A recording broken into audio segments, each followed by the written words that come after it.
Bon matin tout le monde. Bienvenue à ma présentation « Comment vendre vos compétences WordPress plus cher que vos compétiteurs ». Donc, j'ai décidé de commencer ma présentation en vous parlant d'une compagnie que j'ai fondée en 2004 qui s'appelle Webtrinix. Avec un nom comme ça, peut-être que vous dites « Oh, ça n'a pas dû toffer longtemps ». En effet. Donc, quand nous, on a commencé, notre stratégie, c'était très simple. On habitait chez nos parents, on n'avait aucune dépense, donc on s'est dit, on va couper les prix. Hein? Quoi de mieux que couper les prix pour avoir des clients? C'est ce qu'on pensait. Donc, notre stratégie, c'était de vendre nos services à 15 de l'heure. Excellente stratégie, c'est moins cher que tout le monde.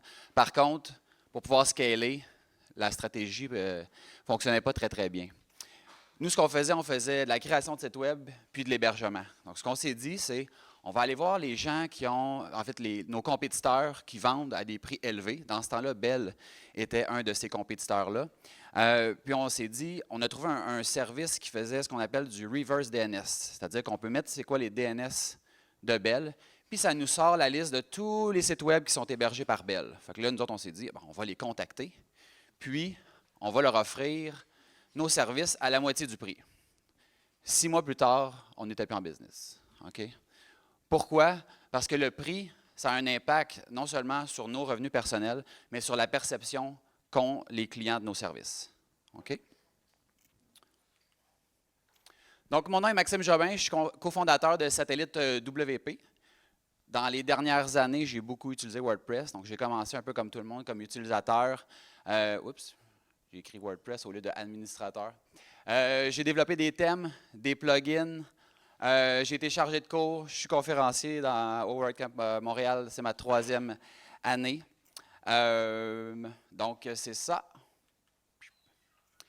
Donc, aujourd'hui, je vais vous montrer comment on peut faire pour tirer notre épingle du jeu et vendre nos services plus cher que nos compétiteurs. Donc, c'est très simple.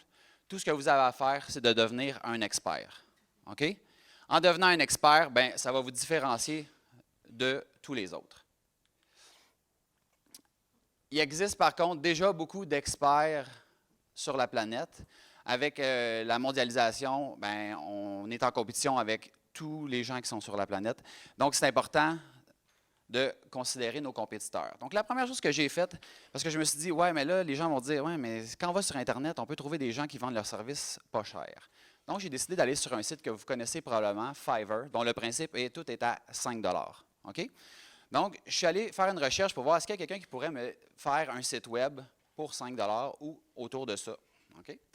Donc, je fais ma recherche. J'ai trouvé quelqu'un qui va me faire un site web WordPress. Le prix, 205 $. OK? Si vous faites des sites web avec WordPress, probablement qu'à 200 $, vous n'allez pas vivre très longtemps. OK? Par contre, est-ce que ce genre de personnes-là, c'est vos compétiteurs? Bien, quand on regarde le genre de résultats que ça peut donner, je ne sais pas cette personne-là, quand les contrastes ont été inventés, où elle se trouvait, mais moi, je ne suis pas sûr que je voudrais considérer ce genre de personne-là pour faire mon site web. Puis je me demande aussi, est-ce que c'est vraiment mon compétiteur? Donc, je me suis dit, peut-être que je suis juste tombé sur un mauvais exemple. OK? Donc, je suis allé en voir un autre. Je trouve une personne, il va me faire un site web qui est, selon lui, fully customization. J'imagine que ça veut dire qu'il est totalement personnalisé, mais avec un anglais approximatif. Je regarde le résultat que c'est supposé donner, donc son portfolio, je me dis, ah, c'est quand même intéressant. Par contre, ce que vous ne savez peut-être pas, c'est que moi, je suis un expert en recherche sur Google. Alors, je trouvais ça louche un peu que pour un prix de 205 $ d'avoir un site web puis d'avoir quelque chose qui allait ressembler à ça ici, je trouvais que ça avait l'air un peu professionnel. Et c'est là que je suis tombé sur le thème Team Forest EcoBiz. Puis je me suis rendu compte que le thème qui était supposément 100% personnalisé, ben en fait, c'était une copie d'un thème qui coûte 49 $. OK? Donc là, après ça, je me suis dit, ouais, mais j'ai peut-être juste fait une mauvaise recherche. Ça se peut, ça. Donc, je retourne sur Fiverr et je fais une recherche pour un expert WordPress. Résultat de la recherche. Si vous regardez attentivement, vous allez voir qu'il n'y a aucune personne qui est capable d'épeler WordPress correctement. Okay? Ça donne une petite idée sur la qualité de leur travail, potentiellement, et de leur rigueur. Okay? Donc, Si on veut devenir un expert, qu'est-ce qu'il faut faire? Bien, nécessairement, il ne faut pas faire ce que ces gens-là font. Okay? Non seulement au niveau de la rigueur, mais au niveau du pricing. Heureusement pour vous, j'ai une formule pour ça. Une formule que tout le monde connaît, qui est la fameuse formule E à la 2 plus AM plus V égale TC. Tout le monde connaît cette formule-là. Okay? Donc, on ne passera pas plus de temps là-dessus. Ah non, ça ne vous dit rien, cette formule-là? OK. On va l'expliquer. Donc, la formule, c'est l'expérience fois l'expertise, plus le fait de prendre une action massive, plus le fait de donner de la valeur à vos clients, égale tching. OK? Si vous faites ça, vous allez être en mesure d'augmenter vos prix, de donner plus de valeur, puis au final, de faire plus d'argent. OK? Pour arriver là, les gens qui ont du succès, quand on les regarde, souvent on a l'impression que à quoi ressemble leur évolution? Ça ressemble à quelque chose comme ça. OK? Pensez à Instagram, à Facebook, à tous les connus, tous les gens connus, tous les services connus. On a l'impression qu'ils ont parti tranquillement, puis ils ont monté. Puis des fois, on a même l'impression que hier, ils n'existaient pas, puis qu'aujourd'hui, c'est un success story. OK? Alors qu'en réalité, la route vers le succès ne ressemble pas vraiment à ça. Ça ressemble plutôt à quelque chose qui ressemble à ça. OK?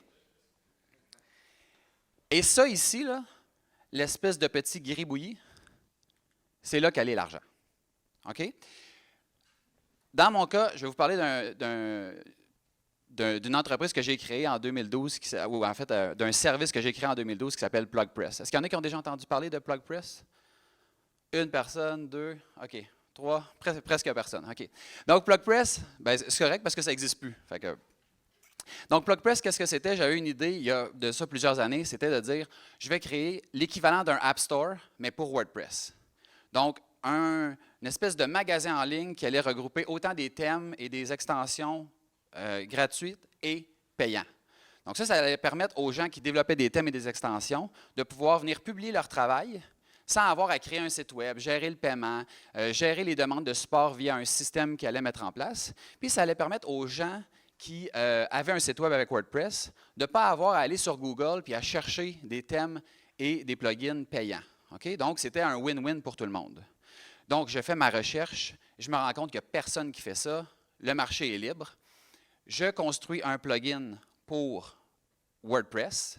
Je m'assure de respecter 100% des règles sur le site de WordPress pour pouvoir déposer mon plugin. Je lis le guideline, je lis les règlements. Mon plugin est gratuit, donc il n'y a aucune barrière à l'entrée pour ceux qui voudraient l'utiliser. Bref, au moment où je déploie mon plugin, mon service devient visible pour les millions de personnes qui utilisent WordPress. Je soumets mon plugin est accepté, la vie est belle. 2 jours après, je reçois un courriel qui me dit que mon plugin est banni à vie. OK? Donc, je contacte l'équipe de WordPress, puis je leur demande, je dis, écoutez, j'aimerais ça comme comprendre. Moi, je n'ai pas juste fait un plugin puis je l'ai lancé, je me suis assuré de lire les règlements et je m'excuse, mon plugin respecte tous les règlements. Je reçois une réponse quelques jours plus tard et la réponse disait essentiellement « Retourne voir la réglementation ». Je retourne voir la réglementation et il y avait un petit point qui avait été ajouté, okay, qui disait essentiellement que on ne peut pas avoir un plugin qui servait de façade pour pouvoir vendre des produits via le repository de WordPress. OK? Donc, en l'espace de 2-3 jours, c'est 1 an et demi de travail qui a été mis aux poubelles. OK? J'ai un article sur mon blog si ça vous intéresse d'en apprendre davantage là-dessus. J'évalue la perte à peu près à 100 000 un an de travail, l'effort, le marketing, tout ça. OK? Puis on s'entend que moi, mon plan était basé sur le fait de dire, ben si je vais sur le repository de WordPress, ben je n'aurai pas à payer des frais énormes en marketing pour faire connaître mon produit. OK? Quand je vous montrais le graphique tout à l'heure, bien ça en fait partie, l'espèce de back and forth. Fait que des fois, j'avais fait beaucoup de pas en avant en développant le service. Je pensais que c'était quelque chose qui était très, très bien. Puis en l'espace de 2-3 jours, j'avais fait un énorme pas en arrière. Ce qui m'amène à vous parler des règles d'engagement. Donc, qu'est-ce que vous devez faire pour vous assurer, OK, de pouvoir passer au prochain niveau. La règle numéro 1, c'est de ne pas compétitionner sur le prix. Okay? Souvent, on va regarder qu'est-ce que nos compétiteurs font. On dit, ah, ben, lui est moins cher, ben, moi, je vais accoter le prix. Mauvaise idée. Okay? Pourquoi? Imaginez que vous vous promenez sur la rue, okay, puis vous voyez un magasin. Vous ne connaissez pas ce magasin-là, pas du tout. Okay? Vous entrez dans le magasin A, et vous voyez cette belle paire de jeans. Le prix, 150 $. Okay? Vous dites, ah, ils sont beaux, mais 150, pas certain, je trouve ça cher. Vous sortez du magasin, vous continuez votre promenade, vous voyez un magasin B, vous entrez à l'intérieur et il y a une seconde paire de jeans. Cette paire de jeans, qui est la même, coûte 95 $. Okay? Vous ne connaissez pas ni un ni l'autre des magasins. Okay? Qui ici sort du magasin B, retourne au magasin A, puis essaye de négocier pour avoir la paire de jeans qui était à 150 $ pour 95 $? Personne. Tout le monde va acheter la deuxième paire de jeans. Okay? Pourquoi je vous dis ça? Combien d'entre vous ici se sont déjà fait dire par un de leurs clients, suite à une proposition, ben j'ai parlé avec un autre développeur, puis il peut faire exactement la même chose pour moins cher. Hein? Tout le monde se reconnaît. Hein? Il y a toujours un client qui vous dit, ouais, mais moi je connais quelqu'un qui pourrait me le faire pour moins cher. OK? Il y a peut-être quelqu'un qui peut le faire pour moins cher, mais il ne fait pas exactement la même chose. Ce n'est pas la même paire de jeans. Okay? Pourquoi votre client il vous rappelle et essaie de vous négocier? Parce qu'il aime mieux votre service et votre offre, mais il aime mieux le prix de celui qui en offre moins. Okay? Donc ça, c'est très, très, très important de se rappeler de ça. Si vous compétitionnez sur le prix, il y aura toujours quelqu'un pour faire ce que vous faites moins cher. Okay? Deuxième règle d'engagement, vous devez être la référence pour vos clients. Okay? À titre d'exemple, moi, j'aime la performance. Okay? Pour la majorité des gens, WordPress, pour que ça puisse fonctionner, ça prend Apache, PHP, puis MySQL. Puis ça s'arrête là. Okay? Par contre, au niveau de la performance, si vous vous êtes renseigné un peu, vous savez que ça, c'est juste le début. Okay? Si vous êtes rendu une coche plus loin, peut-être que vous savez que ça vous prend un plugin de cache. Okay? Donc, par exemple, WP Rocket. Puis moi, j'ai voulu pousser ça un peu plus loin, puis en apprendre davantage pour que quand je fais un site, quand je travaille sur un projet, bien, je suis en mesure d'optimiser de A à Z. Okay? Qu'est-ce que ça veut dire? Bien, je sais maintenant qu'au lieu d'utiliser Apache, je peux utiliser Nginx, qui est une alternative qui a des avantages comparativement à Apache. Au niveau de la BD, au lieu de MySQL, je peux utiliser MariaDB. Il existe des services comme Cloudflare qui permettent du caching au niveau des fichiers, des requêtes DNS. Il existe Memcache, Redis. On peut également faire du caching au niveau des différents browsers. S'assurer qu'une fois que l'image a été envoyée, par exemple, bien, on la garde sur l'ordinateur de notre client, donc on n'a pas besoin d'aller la rechercher. Okay? J'ai également créé une configuration qui s'appelle Rocket Nginx, qui permet d'accélérer encore plus le site web en utilisant un mélange des avantages de Nginx et de WP Rocket. Puis là, ça, c'est sans parler du fait qu'on peut aussi faire de l'optimisation au niveau des images, on peut distribuer la base de données et on peut faire aussi du balancement de charge. Okay? Il y a peut-être plein de choses là-dedans que vous dites, oh, mais j'ai aucune idée de quoi tu parles. Okay? Mais c'est normal. C'est moi l'expert là-dedans. Peut-être que vous n'êtes pas expert dans d'autres choses, dans ça, mais vous êtes expert dans autre chose. Donc, c'est à vous de savoir exactement dans quoi vous êtes bon et de pousser cette connaissance-là aussi loin que vous pouvez pour que quand quelqu'un a une question qui touche à votre sujet, la première personne à qui il pense, c'est à vous. Ça, c'est l'étape numéro 1. Ensuite de ça, c'est de s'entourer d'experts. Puis on va en reparler un petit peu plus tard parce qu'on ne peut pas tout connaître. Par contre, il y a moyen que les gens pensent qu'on connaît tout quand on s'entoure de gens qui connaissent les choses que nous, on ne connaît pas. Prochaine règle, défiez vos clients. OK? Qu'est-ce que ça veut dire? À toutes les fois que je rentre sur un projet, j'essaie de comprendre c'est quoi les objectifs d'affaires de mon client. Quand un client vous dit moi, je veux un site web parce que tout le monde a un site web, fait comme ça, ce n'est pas un objectif d'affaires, ça. OK? Puis qu'est-ce que ça fait quand on accepte ce genre de réponse-là? Bien, ça fait en sorte qu'on n'est pas en mesure de pouvoir clarifier c'est quoi les objectifs et que quand on livre le site web, Bien, le site web n'est pas vu comme un investissement, mais il est vu comme une dépense, parce qu'on n'est pas capable de mesurer c'est quoi le succès. Si mon client me dit, moi, mon site web, je veux qu'il réduise le nombre d'appels parce que je vais avoir une fac sur mon site web, ou je veux augmenter mes ventes. OK, mais tu veux les augmenter de combien? Si son objectif, c'est de les augmenter de 10 000, puis que grâce à notre travail, on réussit à augmenter les ventes de 20 000, bien, c'est facile de dire au client après, bien, regarde, tu vois, toutes les fois que tu me donnes 1 $, il y a 2 $ qui reviennent. OK? Si on n'a pas d'objectif puis qu'on n'est pas en mesure de mesurer, bien, ultimement, on ne sera jamais capable de justifier nos tarifs et nos augmentations de tarifs à nos clients.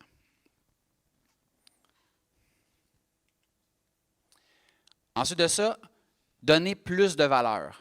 Okay? Qu'est-ce que ça veut dire, donner plus de valeur? Bien, la première des choses, c'est faites-en plus que vos compétiteurs. Okay?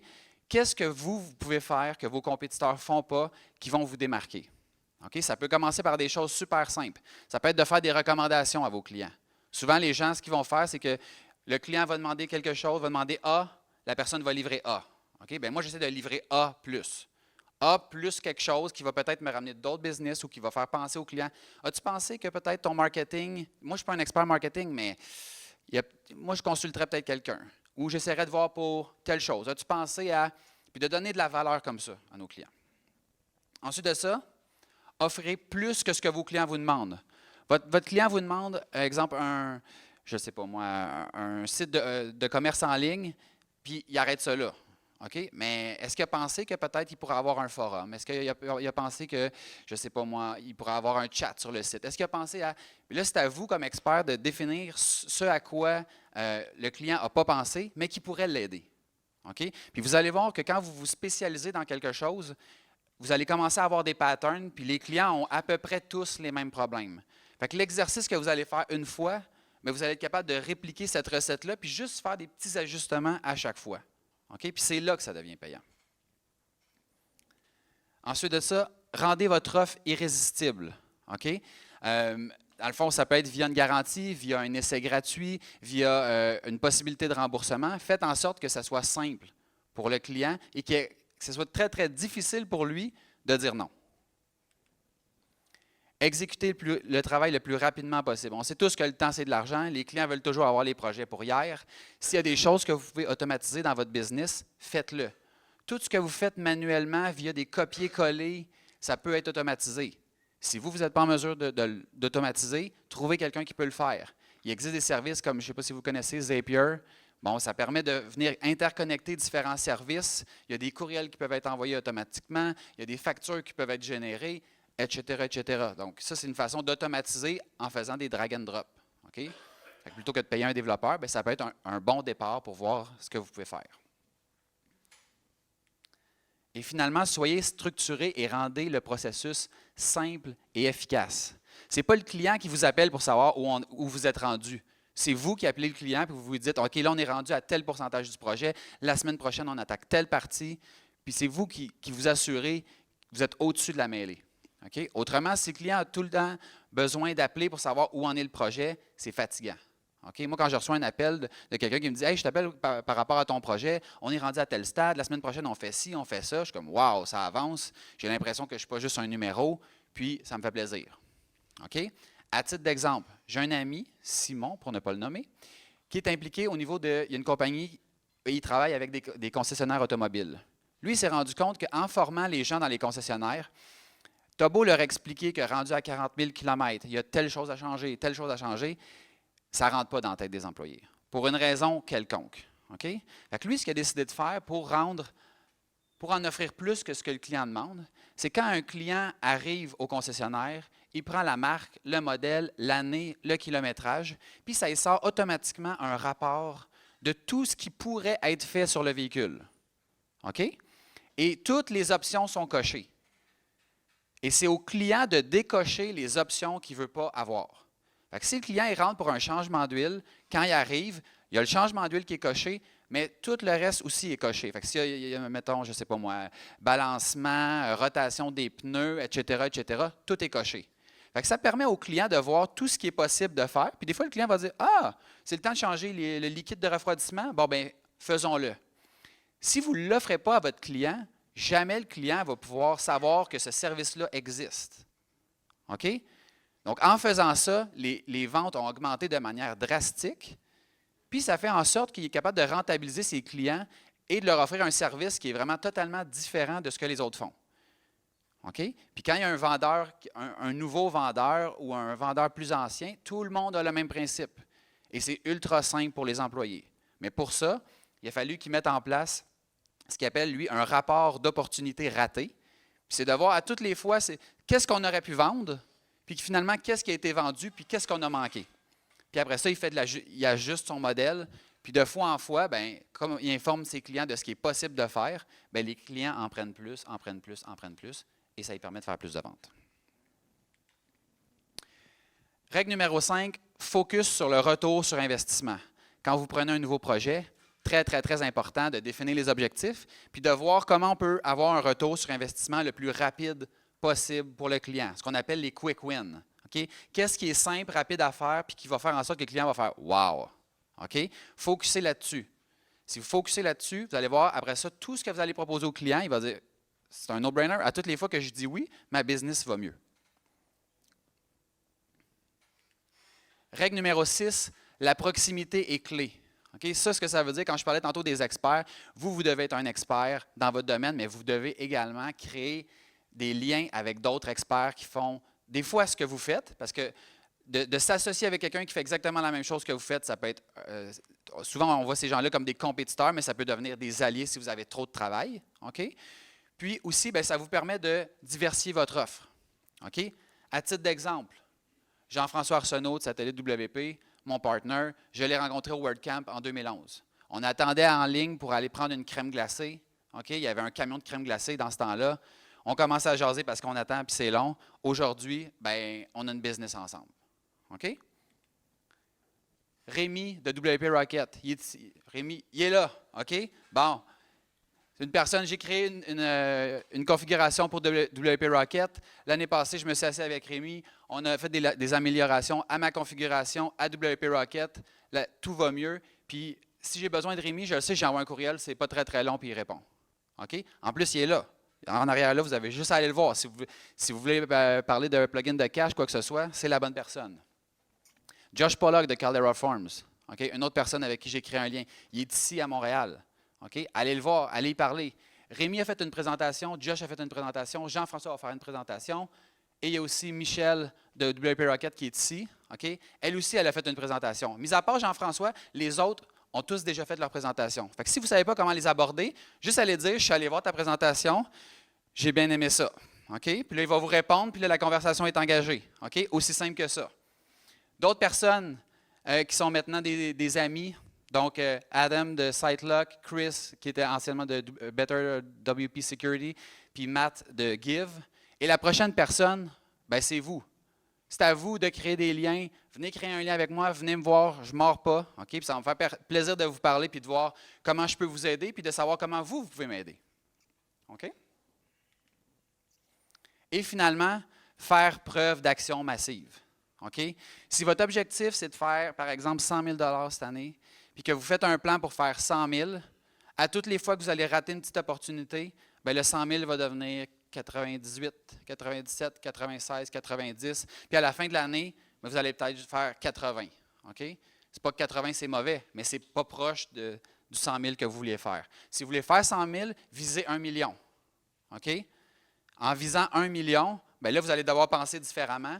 Vous n'atteindrez probablement pas le million, mais vous allez probablement aussi faire plus que 100 000. OK? Puis la pensée positive, ça ne fonctionne pas. OK? Arrêtez de rêver, arrêtez d'en parler, faites un plan, puis passez à l'action. OK? C'est ça qui va faire la différence. Tout ce que j'ai aujourd'hui, c'est à cause des actions que j'ai posées. Tout ce que je n'ai pas aujourd'hui, c'est à cause des actions que j'ai posées. Okay? Donc, c'est important de le comprendre, puis de faire en sorte que oublier la compétition, oublier le marché, l'économie, c'est la faute de ci, c'est la faute de ça. Faites-en plus. Faites-en plus, faites-en plus, faites-en plus. C'est sûr que ça va marcher. Okay? Tout le monde ici a 24 heures dans une journée. Il n'y a pas personne qui a plus que 24 heures. Tout le monde a une opportunité égale. Okay? Plan de match.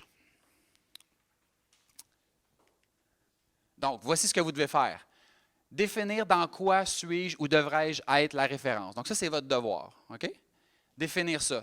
Si vous avez une vision claire, Vous allez être en mesure de voir où vous en allez. Puis si vous voyez où vous en allez, ben, vous allez pouvoir vous rendre. Si vous êtes dans votre auto, puis vous voulez aller à un endroit, puis vous ne savez pas il est où cet endroit-là, vous ne vous rendrez jamais. Puis si vous regardez dans le rétroviseur, donc si vous regardez dans votre passé, bien, vous ne vous rendrez pas non plus. Okay? Donc, abandonnez le passé, focussez sur le futur et vous allez réussir.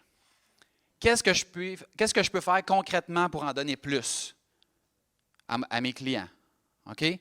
Donc, définir ça, puis faites-le. Commencez par des choses qui vont peut-être vous prendre 1 heure. Ça peut être de dire, genre, je vais écrire dans Word une liste de recommandations. Quand je fais un site web, ben, il faut que le client me donne ça, ça, ça, ça, ça, puis le pourquoi. Vous sauvegardez ça en PDF, puis et voilà. OK? Puis là, si vous en faites plusieurs, bien, vous pouvez les combiner, puis ça vous fait un e-book. OK? Est-ce que mes prix représentent le retour sur investissement de nos clients?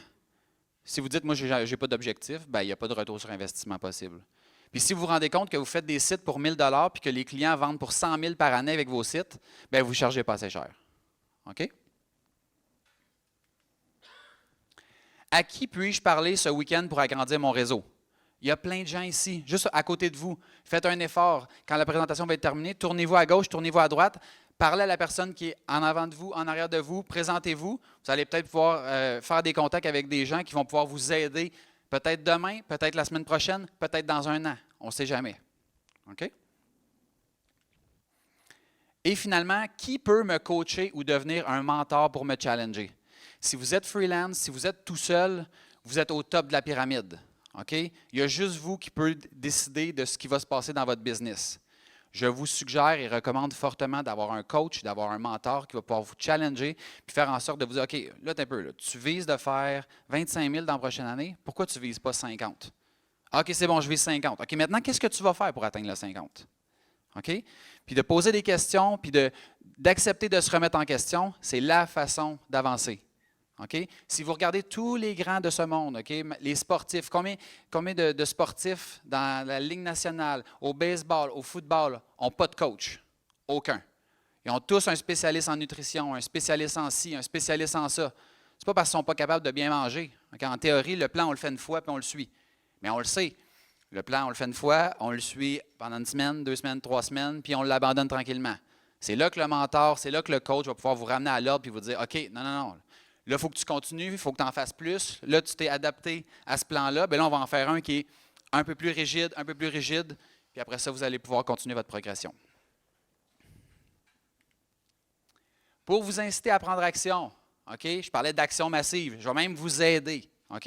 Donc, les 5 premières personnes qui vont trouver une façon de me contacter par courriel, OK? Je vais vous donner 1 demi-heure de mon temps pour parler de votre business puis voir comment je peux vous aider à améliorer vos pratiques, mais aussi avec qui je peux vous plugger et vous dire, va parler à cette personne-là, fais ci, fais ça. OK? Ça me fait plaisir. Ultra simple. Trouvez mon courriel, envoyez-moi. OK? Si vous voulez venir me parler après la présentation, ça va me faire plaisir. Même affaire. OK? On n'a jamais trop de contacts dans la vie. Et voilà, c'est la fin de ma présentation. Donc, je vous invite, je vous dis merci, je vous invite à passer à l'action. Puis, s'il y en a qui ont des questions, bien, il reste quelques minutes pour pouvoir les poser. Merci.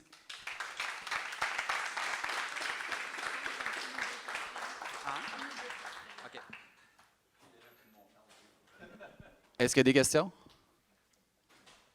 Non? Tout est clair? Good. Ah, il y a une question ici. Oui. OK. Merci. Donc, il n'y a pas de question. C'était juste un commentaire qui dit qu'il a beaucoup aimé la conférence. Merci.